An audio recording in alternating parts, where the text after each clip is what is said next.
नमस्कार दोस्तों, स्वागत है आपका हमारे यूट्यूब चैनल केपी शिक्षा पर। हम आपको पढ़ा रहे हैं बीकॉम फर्स्ट ईयर का कॉस्ट अकाउंटिंग सब्जेक्ट। इसमें आज का चैप्टर है इकाइयों अथवा एकल उत्पाद लागत निर्धारण, यानी unit of single output costing method. तो दोस्तों वीडियो को पूरा एंड तक जरूर देखें। तो दोस्तों हमने इससे पहले चैप्टर किया था लागत के तथ्य, यानी एलिमेंट ऑफ कॉस्ट। इसके हमने 3 क्वेश्चन किए थे, बाकी के क्वेश्चन आप स्वयं कीजिएगा। और इसके बाद अब इस चैप्टर में भी मैं कुछ क्वेश्चंस करवाऊंगा, कुछ आपको अपने सेल्फ ही करने हैं। अगर कोई डाउट आए तो आप कमेंट सेक्शन में मेरे को ज़रूर बताएं कि इस क्वेश्चन में हमको डाउट है, तो मैं शायद उस क्वेश्चन का डाउट या वो डाउट आपका सॉल्व आउट कर पाऊँ। ओके दोस्तों, तो दोस्तों चैनल को सब्सक्राइब नहीं किया तो अभी तक सब्सक्राइब कर लीजिए और लाइक कमेंट शेयर ज़रूर कीजिए। वीडियो पसंद आए तो आप आगे से आगे शेयर कीजिए। तो दोस्तों आज का हमारा क्वेश्चन है क्वेश्चन नंबर 2। तो दोस्तों इस क्वेश्चन को आप अपनी नोटबुक में नोट कर लीजिए या छाप लीजिए। ओके दोस्तों, अब हम बनाते हैं कॉस्ट शीट। तो हम सबसे पहले लिखेंगे statement of cost. Statement of cost, तो क्या लिखेंगे दोस्तों? सबसे पहले हम लिखेंगे स्टेटमेंट ऑफ कॉस्ट। फिर बनाते हैं हम अमाउंट का और डिटेल का कॉलम। ये अमाउंट का बन गया, इसके पहले डिटेल का कॉलम बन गया,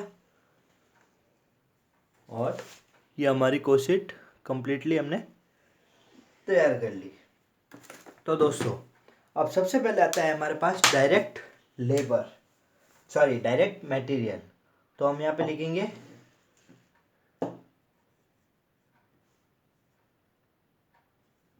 डायरेक्ट मटेरियल, जो दे रखा है हमें 2,40,000 रुपए का। कितना दे रखा है? 2,40,000 रुपए का। फिर दे रखा है दोस्तों हमारे पास डायरेक्ट लेबर। क्या दे रखा है दोस्तों? Direct labour. तो डायरेक्ट लेबर है हमारे पास 5,00,000 रुपए। तो हम लिखेंगे 5,00,000 रुपए। इनकी टोटल लगाएंगे तो हमारे पास आएगी 29,00,000 रुपए। ओके दोस्तों, तो 29,00,000 रुपए। अब 29,00,000 रुपए हमारे पास क्या आया कि भाई 29,00,000 रुपए हमारे पास आ गई प्राइम कॉस्ट। तो दोस्तों क्या आई 29,00,000 रुपए हमारे पास? Prime cost. ओके दोस्तों, तो हमारे पास प्राइम कॉस्ट आ गई 29,00,000 रुपए। तो दोस्तों इसके बाद हम ऐड क्या करेंगे? इसके अंदर ऐड करेंगे, क्या करेंगे? ऐड करेंगे वर्क ओवरहेड। वर्क ओवरहेड में दोस्तों अब इसके अंदर क्या क्या आएगा? इस क्वेश्चन के हिसाब से सबसे पहले हमारे पास दे रखा है फैक्ट्री बिल्डिंग। तो हम लिखेंगे फैक्ट्री बिल्डिंग दोस्तों हमारे पास कितनी दे रखी है कि फैक्ट्री बिल्डिंग हमारे पास दे रखी है 15,000 रुपए। इसके बाद आता है हमारे पास इंश्योरेंस ऑफ फैक्ट्री बिल्डिंग। क्या आता है दोस्तों? इंश्योरेंस ऑफ फैक्ट्री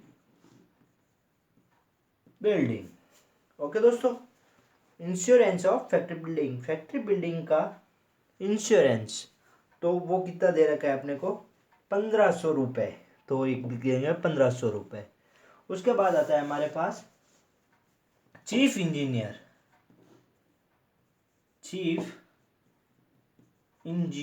एक इंजीनियर की जरूरत कहाँ पे पड़ती है? फैक्ट्री में पड़ती है। तो चीफ इंजीनियर हम लिखेंगे फैक्ट्री में। ओके दोस्तों, उसके बाद आता है इलेक्ट्रिसिटी।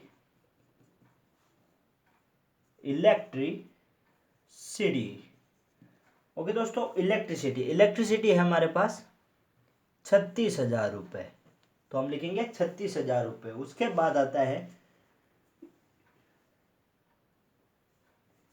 बाद आता है sundry factory expenses. Sundry factory expenses वो दे रखे हैं हमारे पास 3,40,000 रुपये। ओके दोस्तों, फिर इनकी टोटल लगाएंगे तो आएगी हमारे पास 4,17,500 रुपये। तो क्या है दोस्तों हमारे पास 4,17,500 रुपये। फिर हमारे पास आएगी यहाँ पे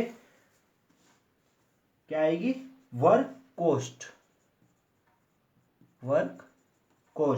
तो दोस्तों वर्क कॉस्ट हमारे पास कितनी आई, 3,00,000 तो दोस्तों हमारे पास कॉस्ट की मतलब वर्क कॉस्ट कितनी आई, 33,17,500 रुपये। 33,17,500 रुपये हमारे पास आ गए दोस्तों वर्क कॉस्ट। अब वर्क कॉस्ट के बाद हमारे पास आता है हमारे पास क्या आता है दोस्तों, वर्क कॉस्ट के बाद आता है हमारे पास ऑफिस बोल सकते हैं, ऑफिस नहीं तो एग्जाम में आपको कॉस्ट शीट के अंदर ऑफिस ओवरहेड और फैक्ट्री ओवरहेड के नाम से नहीं लिखना है। एग्जाम के अंदर आपको लिखना है एडमिनिस्ट्रेशन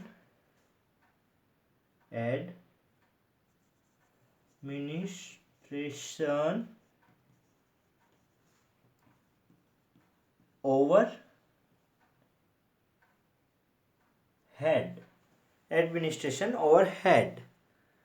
तो एग्जाम के अंदर आपको कॉस्ट मतलब work overhead and administration overhead ही लिखना है। ओके दोस्तों, तो एडमिनिस्ट्रेशन ओवरहेड में हमारे पास क्या क्या आएंगे ये हम देखेंगे। एडमिनिस्ट्रेशन ओवरहेड में हमारे पास आएंगे क्या क्या आएंगे, बुक को थोड़ा इधर लेते हैं। एडमिनिस्ट्रेशन में ओवरहेड में आएंगे, सबसे पहले आएंगे डेप्रिसिएशन ऑफ फैक्ट्री बिल्डिंग। ठीक है, पहले लिखता हूं डेप्रिसिएशन ऑफ ऑफिस बिल्डिंग, तो वो कितनी दे रखी है, 8,000 रुपये अपन को दे रखा है। उसके बाद आता है अपने पास डेप्रिसिएशन ऑफ स्टाफ कार का डेप्रिसिएशन आता है हमारे पास 12,000 रुपये। उसके बाद हमारे पास दे रखा है, फिर आता है हमारे पास क्या आता है डेप्रिसिएशन हो गया। उसके बाद आएगा इंश्योरेंस ऑन ऑफिस बिल्डिंग का इंश्योरेंस है हमारे पास 1,200 रुपये। उसके बाद इंश्योरेंस ऑफ स्टाफ कार वो दे रखा है हमारे पास 1,500। इंश्योरेंस ऑफ स्टाफ कार का हमारे पास दे रखा है 1,500। फिर आता है हमारे पास एडमिनिस्ट्रेशन ओवरहेड एडमिनिस्ट्रेशन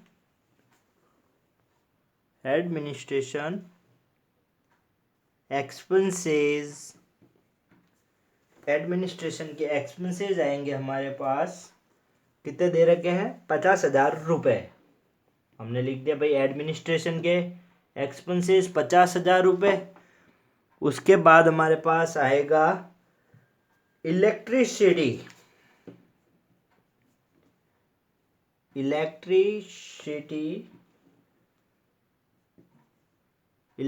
एक्सपेंसेस आएंगे हमारे पास।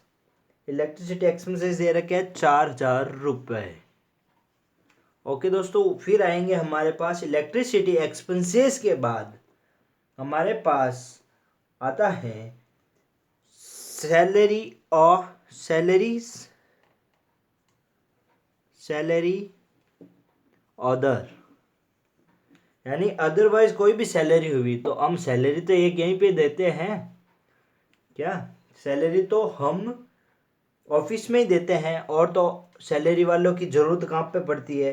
तो इन सब की टोटल आ जाएगी, जो भी अदर हेड की इनकम की टोटल है वो टोटल आ जाएगी हमारे पास। क्या टोटल आएगी भाई, ये टोटल आ जाएगी इसकी 32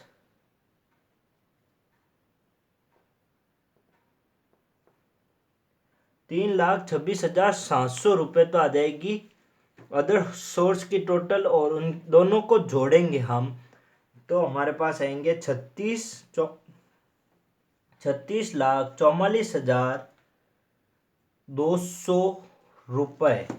यह आएगा हमारे पास कॉस्ट ऑफ प्रोडक्शन।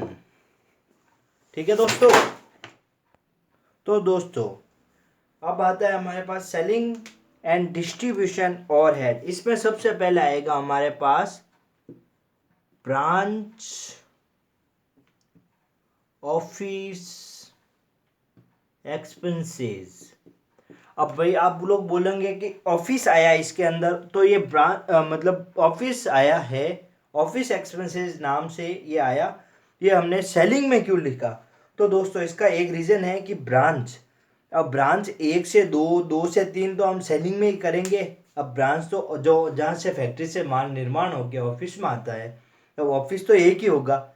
अब ऑफिस से हम जब सेलिंग के लिए अलग अलग डिस्ट्रीब्यूटर के पास भेजेंगे तो एक डिस्ट्रीब्यूटर की 2 ब्रांच भी हो सकती है। तो एक मान लीजिए एक जोधपुर में है तो एक जयपुर में है, तो इस वजह से ब्रांच तो जयपुर में हो गई। तो ब्रांच के एक्सपेंसेस अगर मैं इसमें डालूँ, या मान लीजिए एक हमारा पावटा पे है, एक हमारा और कहीं पे भी है, एक मान लीजिए हमारा माँ मंदिर है और एक पावटा ब्रांच है, 2 ब्रांच है, तो पावटा वाली के भी हम यहाँ पे लिख सकते हैं। इस हिसाब से ये एक्सपेंसेस सेलिंग के अंदर काउंट होगा। तो दोस्तों ब्रांच एक्सपेंसेस दे रखे हमारे पास 8,000। इसके बाद दे रखा है हमें कि भाई डिलीवरी वैन एक्सपेंसेस, डिलीवरी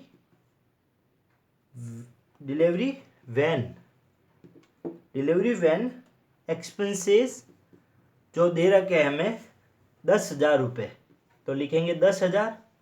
उसके बाद हमें दे रखा है, उसके बाद दे रखा है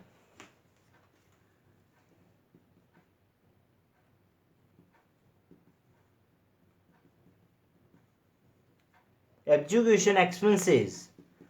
अब कोई एग्जीक्यूशन करेंगे तो वो सेलिंग के लिए करवाएंगे तो 10,000 रुपये तो वो आ जाएंगे हमारे पास। उसके बाद आता है हमारे पास salary of sales manager, salary of sales manager, salary of sales manager. उसकी सैलरी है हमारे पास ये रखी 25,000 रुपये, तो उसको 25,000 हम सैलरी पे कर देंगे। उसके बाद आता है वेयर हाउस के एक्सपेंसेस, वेयर हाउस के एक्सपेंसेस। तो वेयर हाउस का जो भी एक्सपेंसेस होगा यानी 20,000 रुपये एक्सपेंसेस में लिख देंगे हम। उसके बाद आता है sales promotion expenses, sales promotion expenses, तो वो आएंगे 5,000 रुपये। अब हम सेलिंग ओवरहेड की टोटल लगाएंगे तो हमारे पास टोटल प्राप्त होगी 1,30,000 रुपये। ठीक है, ओके दोस्तों, 1,30,000 रुपये। अब 1,30,000 और 36,44,200 की टोटल लगाएंगे तो हमारे पास आएंगे 37,74,200 रुपये। ये आ गई हमारे पास टोटल कॉस्ट। ओके दोस्तों, ये आया हमारे पास टोटल कॉस्ट। तो दोस्तों अब टोटल कॉस्ट आने के बाद टोटल कॉस्ट में अब 2 चीज़ें होती है, एक तो सेल्स होती है जो क्वेश्चन में हमको सेल्स दे रखी है। ओके दोस्तों, क्वेश्चन में सेल कितनी दे रखी है? 42 लाख रुपए। 42 लाख रुपए क्वेश्चन में हमें सेल्स दे रखी है। तो 42 लाख में से 37 लाख 74,200 लेस करेंगे तो हमारे पास आ जाएगा प्रॉफिट। तो दोस्तों प्रॉफिट कितना आएगा? 4,25,800 रुपये हमारे पास प्रॉफिट आ जाएगा दोस्तों। तो दोस्तों अब क्वेश्चन में हमें प्रॉफिट पर यूनिट निकालने का बोल रखा है। तो प्रॉफिट पर यूनिट हमारे पास प्रॉफिट कितना आया कि भाई 4,25,800 और सेल टोटल यूनिट हमने कितनी की कि भाई 10,000 रुपये हमने मतलब 10,000 यूनिट्स हमने बेच दी। तो 10,000 यूनिट हमने बेची और 4,25,800 रुपये का प्रॉफिट हुआ। तो हमारे पास प्रॉफिट पर यूनिट कितना आ जाएगा कि एक यूनिट हमने बेची तब हमें 42 रुपये और 58 पैसे का प्रॉफिट हुआ। ओके दोस्तों, इसी के साथ हमारा क्वेश्चन समाप्त होता है। मैं आपको यही बोलूँगा कि इस क्वेश्चन में कुछ पॉइंट थे जो आप सेल्स में ले रहे थे, सेल्स के ऑफिस में ले रहे थे, ऑफिस के सेल्स में ले रहे थे, तो उन पॉइंट्स का मैंने सॉल्यूशन कर दिया। यानी एक तो था हमारी ये ब्रांच वाला और एक एक्सपेंसेस होता हमारा ये सैलरी का, अदर सैलरी किस में ले किस में नहीं ले, बस ऐसे कुछ एक दो एक्सपेंसेस है। एक ये स्टाफ ऑफ कार वाला, ये कुछ क्वेश्चंस थे जो डाउट में हमारे थे। ओके दोस्तों, इसी के साथ वीडियो समाप्त करते हैं।